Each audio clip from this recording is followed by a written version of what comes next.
For faith to be faith, there must be a basis. And for us who are Christians, the basis of our faith are the promises of God, the nature of God, and the possibilities of God that he has assured us. So when you find a man who is walking by faith, he doesn't just come. And that's why I showed you what faith is not. Talking and floating in limbo. Anything he tells you, his assurance is either in God's character or in God's word, the integrity of God's word, or in the promises that God has made, or in the possibilities that God has affirmed.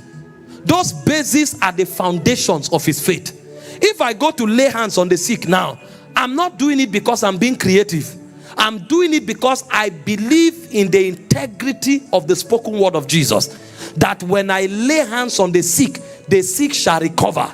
And so when I'm going to lay hands on the sick, if I am feeling powerful, that is good. But my feelings are not the basis of my action. So whether I feel it or I don't feel it, Jesus said, lay hands on the sick.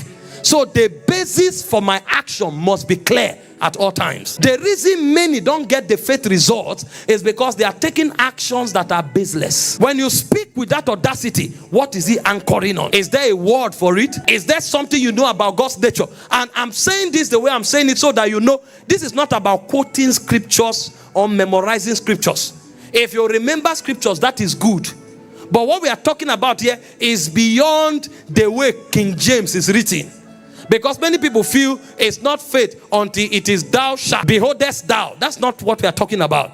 We are talking about God's position on every subject matter. And so if I know God's position, I stand where God is standing. And so I don't need to say, if thou layest thy hands on the sick, they shall recover. No, I can know it in pidgin English. If I put my hand on top sick person, it go recover. It will produce the same result. It's not King James, it's God's position. That's the basis.